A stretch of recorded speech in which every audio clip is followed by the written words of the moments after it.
Hello everyone. Today we will be knowing about some strategies of speaking English confidently and fluently. यानी अंग्रेजी को किस प्रकार से कॉन्फिडेंस से और फ्लुएंटली हम हर जगह इस्तेमाल कर पाए, किसी के भी समक्ष हम अपने आप को प्रेजेंट कर पाए, अपनी बात को रख पाए, अपनी पर्सनालिटी को निखार पाए, ये सारी बातें हम आज जानेंगे। और कुछ ऐसी सिंपल टिप्स हो सकती हैं जो हमको एक्स्ट्रा ऑर्डिनरी फ्लुएंसी दिला पाए। आप सोच रहे होंगे कि क्या कोई एक ऐसा शॉर्टकट है, क्या कोई ट्रिक है जिससे कि 5 मिनट में या फिर 5 दिन में या कुछ थोड़े से ही समय में हम अंग्रेजी बोलना सीख जाएं। तो टिप्स और ट्रिक्स तो जरूर है, टेक्निक्स भी है, स्ट्रेटेजीज भी है, प्लानिंग भी है, लेकिन ये बिल्कुल ऐसा नहीं है कि आप बहुत शॉर्टकट मेथड से बहुत कुछ सीख पाएंगे, but still with proper planning you will definitely reach to the desired height, or you can acquire eloquency of speech or you can speak fluently. लेकिन यदि आपके अंदर थोड़ी सी भी इच्छा है अगर कि भी मैं अच्छे से बोल पाऊं, लोगों के समक्ष अपनी बात को ढंग से रख पाऊं कि हर कोई मेरी बात सुनने लगे, तो उसके लिए कुछ ऐसी टिप्स और ऐसी ट्रिक्स और ऐसी स्ट्रेटेजीज और प्लानिंग्स है जिनको हम अपनी आने वाली स्लाइड्स में डिस्कस करेंगे, जिनके द्वारा हम extra ordinary fluency presentation skills अपने सीख पाएंगे। English speaking is a skill. आप देखेंगे कि जैसे आप डांसिंग करते हैं, स्पोर्ट्स करते हैं या फिर कोई और ऐसी एक्टिविटी जो आप करते हैं, वो सारे ही एक स्किल है। इंग्लिश भी एक प्रकार का स्किल है, ये कोई पढ़ाई नहीं है कि भाई हम इंग्लिश मीडियम से नहीं पढ़े तो हमें आने वाली नहीं है। It is a skill just like a dancing skill, just like a you want to learn any sport, it is also like that, you can acquire it। आप इसे सीख सकते हैं ट्रेनिंग के द्वारा, एक्सपीरियंस के द्वारा, और आप केपेबल हो जाएंगे कि आप इतने ग्रो कर जाएंगे कि आपके एडवांस ट्रेनिंग स्किल के द्वारा आप अंग्रेजी में अच्छे से बोल पाएंगे। क्योंकि अगर हम प्रॉपर तरीके से कोई भी चीज अगर फॉलो नहीं करते हैं तो हम कई सालों में भी वो चीजें नहीं सीख पाते, बट अगर हमने प्लानिंग, प्रॉपर ट्रेनिंग और ट्रिक्स के द्वारा यदि वो चीज हम करते हैं तो हम कुछ ही समय में, महीने 2 महीने में बहुत अच्छे इंग्लिश के स्पीकिंग स्किल्स एक्वायर कर सकते हैं। और English speaking is a life skill. जीवन जीने के लिए यदि कोई स्किल जरूरी है, लाइफ स्किल इसलिए कहते हैं कि you can live life confidently if you have the speaking skill, presentation skill, you can present yourself in front of anyone effectively, और हर कोई आपकी बात सुने, ये कला भी आपके अंदर होनी चाहिए। ये कला ही है जो आप सीख सकते हैं स्पेशल ट्रेनिंग के द्वारा, और कुछ ऐसी सर्टेन प्रैक्टिसेस हैं, वो एक प्रोसीजर में अगर आप वो करें तो आप ये सारी चीजें अच्छे से सीख सकते हैं। कुछ ऐसी टूल्स और टेक्निक्स हैं जो रेडी फॉर प्रैक्टिस होती है एवरीडे, अगर हम उन्हें फॉलो करेंगे तो हम डेफिनेटली एंजॉयमेंट के द्वारा इंग्लिश स्पीकिंग स्किल्स को एक्वायर कर सकते हैं। हम आने वाली स्लाइड्स में इन सभी बातों पे अच्छे से डिस्कस करेंगे। सबसे पहला पॉइंट ये है कि don't be afraid to make mistake. आप गलती करने से डरे नहीं, ट्राई करें, फेल तो होना ही है, ये निश्चित है, मान के चलें, और आप सक्सेस भी आपको मिलने वाली है, ये भी मान के चलें। Once if you will try, you will definitely succeed, but you have to, in between that you may fail। आप फेल हो भी सकते हैं, नहीं भी हो सकते हैं, और ज्यादा चांसेस यही है कि 1-2 बार आप फेल होंगे तभी आप सक्सीड कर पाएंगे। But if you will not try, you will never fail and neither you will succeed. तो आप अपनी मिस्टेक्स से घबराएं नहीं, क्योंकि हर कोई भी व्यक्ति परफेक्ट नहीं बोलता है, बट जब तक आप बोलेंगे नहीं तब तक आप परफेक्शन की ओर जा नहीं पाएंगे। पहला स्टेप, पहली सीढ़ी ही ये है कि आप अपने मन से डर को निकालें, हेजिटेशन को निकालें और बोलना शुरू करें। जिस दिन आप ये काम करना शुरू कर देंगे उस दिन आप सक्सेस की ओर बढ़ चलेंगे, और आपके मन से जैसे ही डर निकल जाएगा कि गलती होगी तो होने दो, nobody in this world is there who will never acquire a wrong step and proceed further without committing any errors or mistakes। हर एक व्यक्ति जब वो ट्राई करता है तो उससे कुछ गलतियां होती ही होती हैं, और वो गलतियां अगली अपनी कोशिश में वो ठीक करता है, नेक्स्ट अटेम्प्ट में वो मिस्टेक्स सारी इरेज करता है, ऑमिट करता है, अवॉइड करता है कि वो सारी मिस्टेक्स वो हटा पाए। और अगर वो ऐसा कर पाता है तो वो डेफिनेटली एलोक्वेंसी ऑफ स्पीच एक्वायर कर पाता है। इस प्रकार बहुत सारी ऐसी इजियर मेथड्स हैं जिससे हम फास्ट तरीके से अपने ब्रेन को प्रैक्टिस करवा करके और अपनी एलोक्वेंसी ऑफ स्पीच एक्वायर कर सकते हैं। सो ये है क्या, बेसिकली स्पीकिंग इंग्लिश है क्या? It is a practice of your brain cells and certain steps, certain strategies, certain procedures you teach to your brain कि भाई ऐसे ऐसे इन परिस्थितियों में ये वर्ड्स, ये स्ट्रक्चर्स आपको इस्तेमाल करने हैं। तो ये आएंगे कैसे? जब तक कि आप प्रैक्टिस नहीं करेंगे या एक्वायर नहीं करेंगे। कुछ नई वोकैबुलरी हर रोज आपको सीखनी है, और वोकैबुलरी वो हो जो एक्टिव वोकैब। पैसिव वोकैबुलरी सिर्फ अंडरस्टैंडिंग के काम आती है, लेकिन एक्टिव वोकैबुलरी जो आप हर रोज की दैनिक बोलचाल की भाषा के अंदर सब्स्टिट्यूट करें, उसको इस्तेमाल करें, तभी वो वोकैबुलरी आपके लिए बेनिफिशियल है। यानी जितना भी सीखो उसे बोलते चलो। बस ये जरूरी नहीं है कि आपको बहुत ज्यादा आए, आपको बहुत थोड़ा ही आता है, कोई प्रॉब्लम नहीं, लेकिन जितना आता है वो परफेक्ट आना चाहिए और उसको आप ढंग से बोल पाए, इस्तेमाल कर पाए, ये आवश्यक है। नेक्स्ट स्लाइड में हम देखेंगे कि एक ऐसी स्ट्रेटेजी है, मेमोराइज कॉन्वर्सेशन स्टार्टर्स। अब ये होते क्या है कॉन्वर्सेशन स्टार्टर्स? कॉन्वर्सेशन यानी बातचीत को शुरुआत करने के लिए कुछ ऐसे छोटे छोटे फ्रेजेस होते हैं, कुछ ऐसे छोटे छोटे सेंटेंसेस होते हैं जिनको हम अपने दिमाग में फिक्स कर सकते हैं, हम याद कर सकते हैं कि ऐसी परिस्थिति में हम इस तरह से शुरुआत करेंगे, और बहुत ज्यादा ना भी बोले, लेकिन जितना भी बोले वो परफेक्ट बोले, सही बोले, और आपको पता होना चाहिए कि किस परिस्थिति में मुझे क्या बोलना। सो for each and every situation there are some conversation starters जिनसे आप स्टार्ट कर सकते हैं, और उनको आप लर्न भी कर सकते हैं कि कैसे किसी बातचीत की शुरुआत करनी है, और वो किस प्रकार से आप अपने ब्रेन को प्रैक्टिस दिलवा सकते हैं कि आप उन सारे कॉन्वर्सेशन स्टार्टर्स को यूज कर पाए। और वो कॉन्वर्सेशन स्टार्टर्स क्या हो सकते हैं इसके बारे में भी हम डिस्कस करेंगे, और आप सारी बातें जानेंगे कि किस प्रकार उनको आपको मेमोराइज करके, और कुछ ऐसे आइडियाज हैं जिनसे आप you can feel better about talking to the people in any sort of casual situation. किसी भी प्रकार की परिस्थिति हो, पर आप सबको ऑब्जर्व करें, अपनी ऑब्जर्वेशन पावर बढ़ाएं, लिसनिंग पावर बढ़ाएं, सुने ज्यादा, ऑब्जर्व करें, किसी से भी कहीं से भी कोई भी चीज अच्छी लगती है उसे तुरंत इम्बाइब करें, इनकलकेट करें और फिर यूज करें।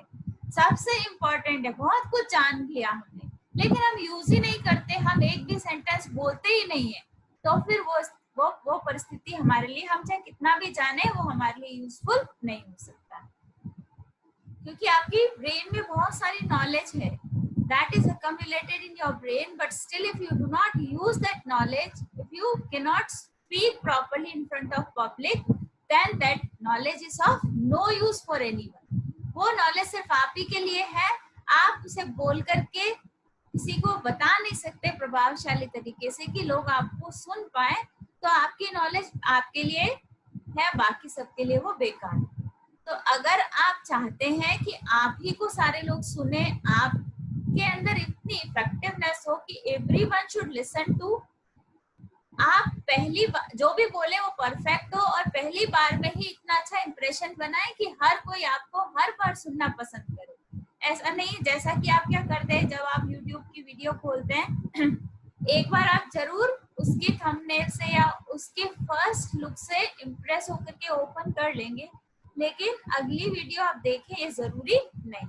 तो यानी आप अपना फर्स्ट इम्प्रेशन ही कुछ इतना अच्छे से बनाएं, आपका स्टार्टर ही इतना अच्छा हो कि आप आगे क्या बोलने वाले हैं, हर एक के मन में एक क्यूरियोसिटी होनी चाहिए कि आप इसको सुनो। सो ये सारी चीजें पहले से प्रिपेयर होती है, तैयार होती है, प्रैक्टिस होती है, और प्लानिंग के साथ ही हम इनका इस्तेमाल कर सकते हैं। जैसे हम अपने हर एक काम को प्लान करते हैं और उसी के अकॉर्डिंग जाते हैं। सपोज करिए हमें कहीं पे पहुंचना है, तो भी हम हमारे दिमाग में नक्शा होगा, हम बिल्कुल प्लानिंग से जाएंगे कि आज हम ये वाला रास्ता लेंगे, यहाँ पे शायद प्रॉब्लम नहीं रहे।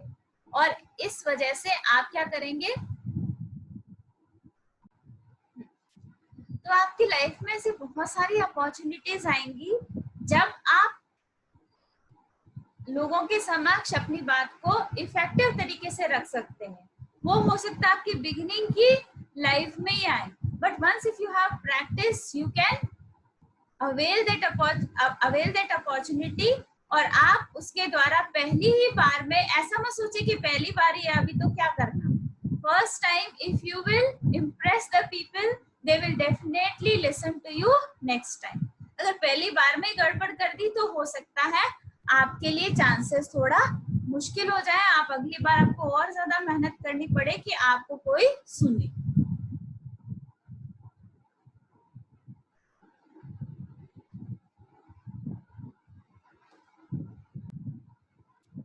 अगली इंपॉर्टेंट चीज है learn and study phrases. You need to study and learn certain phrases rather than knowing only the vocabulary words.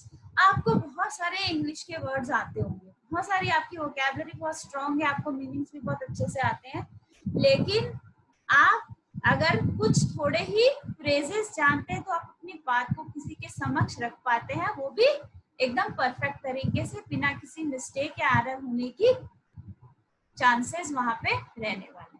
आपका गोल है इंग्लिश में speaking English and presenting yourself in a effective way and even not committing any errors. क्योंकि अंग्रेजी में अगर आप बोल रहे हैं और आप गलतियां कर रहे हैं तो आपको कोई सुनना पसंद नहीं करेगा।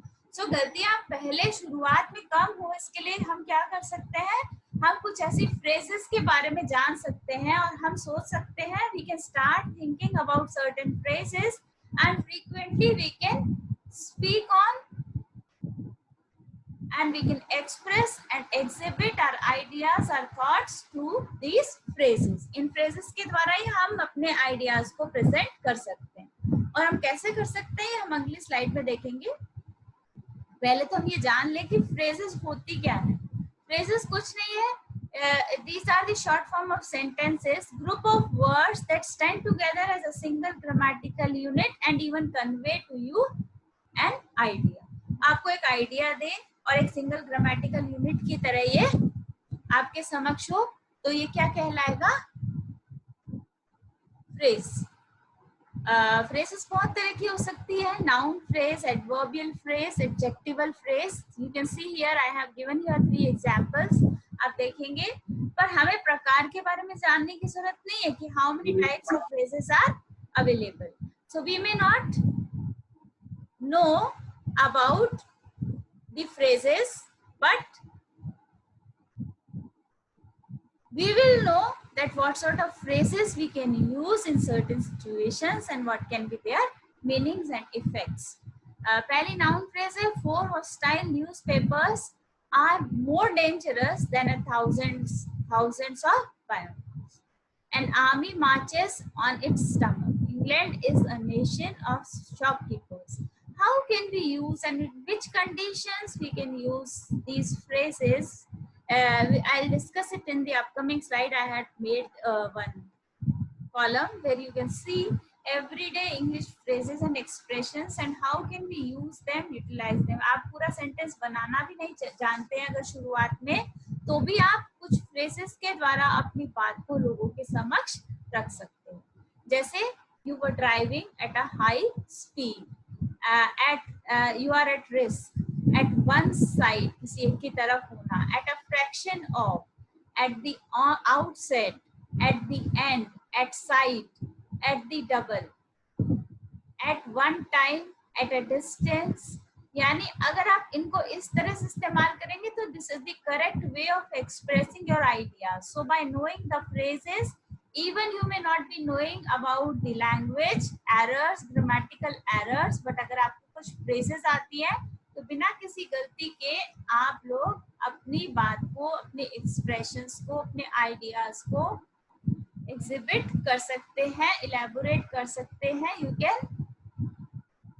express yourself by using certain phrases in a perfect way. जैसे कि आप देखेंगे at one time, at a discount, at a distance, at a glance, at a guess, at a loose end, at a loss, at a low ebb, at a price. अब इसकी इसी तरह से next list है जिसमें क्या है, out of fashion. आप जानते हैं ना, जब भी कोई भी चीज वोग में नहीं है, फैशन में नहीं, तो आप इसे कह सकते हैं it is out of fashion, outdated, out of trend, out of step, out of breath, out of context, out of curiosity, यानी उत्सुकता से जब कोई भी चीज बाहर की हो. आउट ऑफ कंट्रोल, आपकी कंट्रोल में नहीं है. आउट ऑफ जेलसी, यानी कोई व्यक्ति ईर्ष्या से यदि आपके साथ कोई काम कर रहा है तो आप कहेंगे he is committing, he is doing this out of jealousy. Out of date, out of dose, out of duty, out of hand, यानी ये सारी चीजें आपको एकदम याद होनी चाहिए. और अगर कुछ फ्रेजेस बहुत थोड़ी सी है, अगर थोड़ी सी भी फ्रेजेस याद है जो आपको रियल लाइफ सिचुएशंस में यूज आती है, तो आप बहुत सारी बातें, बहुत सारे एक्सप्रेशंस ऐसे हैं जिन्हें इंग्लिश में अच्छे से एक्सप्रेस कर पाते हैं. अगली लिस्ट के अंदर आ जाता है इन टाइम, इन डिमांड, यानी this thing is in demand. Nowadays YouTube videos or the lessons or online teaching is in demand.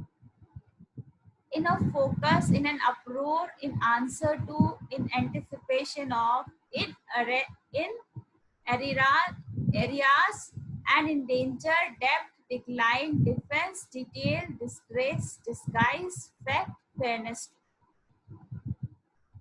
अगली लिस्ट में आप देखेंगे बाय. आपको लग रहा होगा कि इतने सारे कौन याद करने वाला है. आपको याद नहीं करना है, because you must not have practice in your earlier time. So now the time is when within short span of time you can learn, you can imbibe, you can know the perfect English. आप थोड़े से ही समय के अंदर थोड़ी सी ही practice करके correct सीखे, बजाय कि गलत सीखना और ज्यादा सीखना. मैं ये प्रेफर करूंगी कि आप थोड़ा ही सीखें लेकिन वो एकदम परफेक्ट हो और उसके लिए समय भी कम लगे और आपको भी कॉन्फिडेंस आए कि आपने कुछ सीखा है और उसको आप इस्तेमाल कर पा रहे हैं. तो ऐसे ही कुछ और फ्रेजेस हैं, जैसे आप कहते हैं by chance, by the name of, by luck, by accident, by. आप जब जाते हैं तो आप कह सकते हैं बाय एयर. एक सेकेंड में इसको अपडेट कर, by air, by sea, by land, by all accounts, by all means, हर तरीके से, by any standard, by appointment. अब कई बार ऐसा भी होता है कि ये तो by birth ही ऐसा है, ये by check, confidence, courtesy, by definition. ऐसा ही एक लास्ट लिस्ट और है, ये बहुत थोड़ी सी लिस्ट है और इसको प्रैक्टिस करने के लिए बहुत ज्यादा समय लगाने की आवश्यकता ही नहीं है. आप अगर थोड़ा सा ध्यान से इस लिस्ट को देखेंगे तो मिनिमम 20 मिनट्स आपको लगेंगे. अगर इसकी आप 5-7 बार रीडिंग कर लेंगे, definitely you will know and these words will stay in your brain, in your memory, and immediately whenever you find that now this sort of condition, which phrase I can use, immediately your brain will transfer those phrases to you. यानी आपको कुछ phrases याद करनी है, practice करनी है, ताकि जैसे ही आप बोल रहे हैं तो आपने अगर इन phrases को 5 से 10 बार पढ़ लिया है तो अब आप कौन सी परिस्थिति में है और उस परिस्थिति में कौन सी फ्रेज आपको हेल्प कर पाएगी, आपका ब्रेन इमीडिएटली आपको फ्रेजेस ट्रांसफर करेगा. अगर उसे प्रैक्टिस नहीं दी गई है, 2-4 ही फ्रेजेस आती है तब कोई मतलब नहीं. आपको 50 फ्रेजेस आती है, obviously you will not find yourself stuck up in any sort of condition or situation. Last वाली लिस्ट में आप देखेंगे on watch, on schedule, on the record, on the road, on oath, on pain of, on the air, balance, a diet, a journey, on a trip, on a large scale, on a small scale. So I have started a work on a large scale. So this business I am going to, I am thinking of starting on a small scale. ये business मैं एक large बड़े पैमाने पे करना चाहता हूँ, छोटे पैमाने पे करना चाहता हूँ. तो ये दिमाग में तो आपके है, लेकिन हिंदी में सोच करके फिर इंग्लिश में ट्रांसलेट नहीं करना. आपको इंग्लिश की वोकैब भी डेवलप करनी है, हिंदी की आपकी ऑलरेडी डेवलप है. On a pension, on a spree, account of, on the dot, कुछ आपको फ्रेजेस एकदम नई दिखेंगी. आप उन्हें देखिए. अगर कहीं डाउट होता है तो ऑब्वियसली उन्हें गूगल पे एक बार जरूर डिक्शनरी पे, आप डिक्शनरी में जरूर उनके मीनिंग को देखिए. एक दो ये हैबिट, अगर डिक्शनरी देखने की बार बार की हैबिट अगर आप डेवलप कर लेंगे तो आप पाएंगे कि आपको एक इंटरेस्ट डेवलप हुआ है लैंग्वेज के अंदर, और आप सीखने, आपके अंदर सीखने की जिज्ञासा भी आ गई है, और सीखने के तरीके, टेक्निक्स तो आ ही गए हैं कि आपको जल्दी आने वाला है. बहुत सारे फ्रेजेस अगर आपने 1-2 दिन, 4 दिन, 5 दिन प्रैक्टिस कर लिए, तो आप सोचिए जो चीज आप 5 महीने और 5 साल में नहीं कर पा रहे थे, वो आपने 5 दिन में कर लिया. और अब आपको पता है कि कौन सी फ्रेज किस परिस्थिति में मैं यूज कर सकता हूँ, बट वो आपको याद होनी चाहिए. आप उसकी प्रैक्टिस इतना करें कि जब आपको वो कंडीशन आए तो ब्रेन आपको वो फ्रेजेस सप्लाई कर पाए.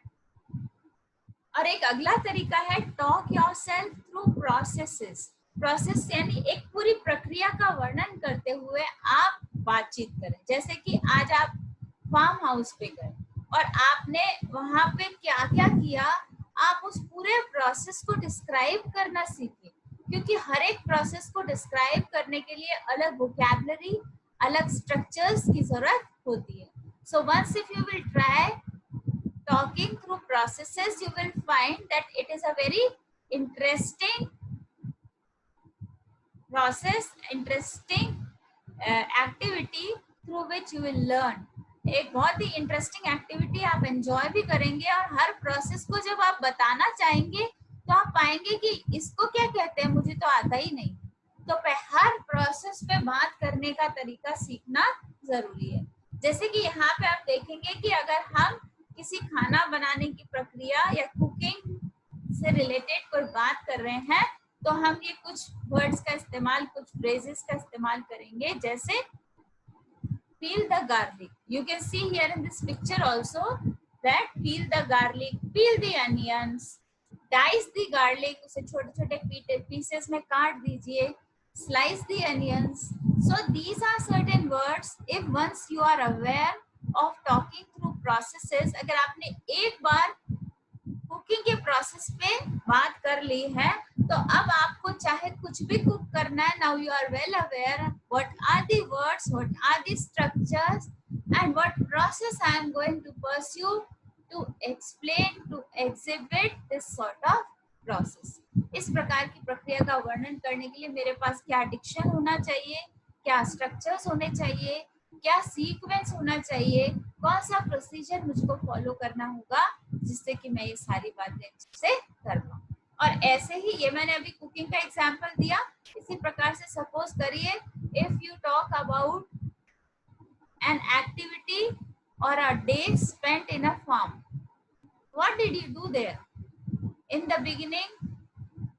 Suppose if you went in the farm, later on you explored, what else you did, what activities you did there.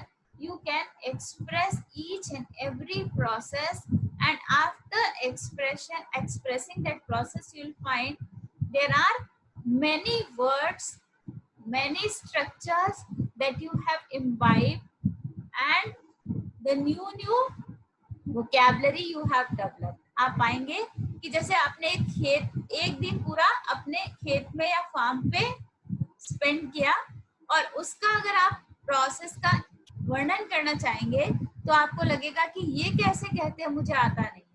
और बहुत सारे डिक्शनरी के नए वर्ड्स और नई स्ट्रक्चर्स एक प्रोसेस को लर्न करते ही आपको आ जाएंगे. और फिर अगली बार आप इस तरह की किसी एक्टिविटी के बारे में अगर एक्सप्लेन करना चाहते हैं तो आप पाएंगे कि आप बहुत आराम से एक्सप्लेन कर पा रहे हैं. और बहुत सारे प्रोसेसेस सीखने के बाद, once if you have learned many processes, then you may find that now you are comfortable in speaking perfectly on different types of activities, processes. एक प्रक्रिया के बारे में जाना तो उस प्रक्रिया से रिलेटेड सारी डिक्शन, सारे वोकैबुलरी के न्यू वर्ड्स, सारे स्ट्रक्चर्स आपको आ जाएंगे, जिससे क्या होगा, आपको उस प्रोसेस को अच्छे से एक्सप्लेन करने में इजी फील होगा और आप एंजॉय भी करेंगे, और उसके साथ ही साथ आपको टेक्निक्स भी आ जाएंगी ये प्रोसेस में क्या क्या नए वर्ड्स आएंगे। तब वैसा ही अगर एक और प्रोसेस आप एक्सप्लेन कर रहे हैं तो आप पाएंगे कि अब आपको उस तरह के प्रोसेस को एक्सप्लेन करने में कोई दिक्कत नहीं आ रही। अगला स्टेप आता है learn from everyone. So this should be your attitude that whosoever is in front of you, you should learn from that person. Imagine करिए कि आपको हिंदी में कोई आकर के पूछे और आप उसे बता पाए, तो मुझे नहीं लगता आपको कोई ऐतराज होगा, आपको बड़ी खुशी होगी अपने नेटिव लैंग्वेज में। अगर कोई आपसे आकर के कुछ पूछेगा तो आप उस बैड भी फील नहीं करेंगे और आपको बहुत अच्छा महसूस होगा।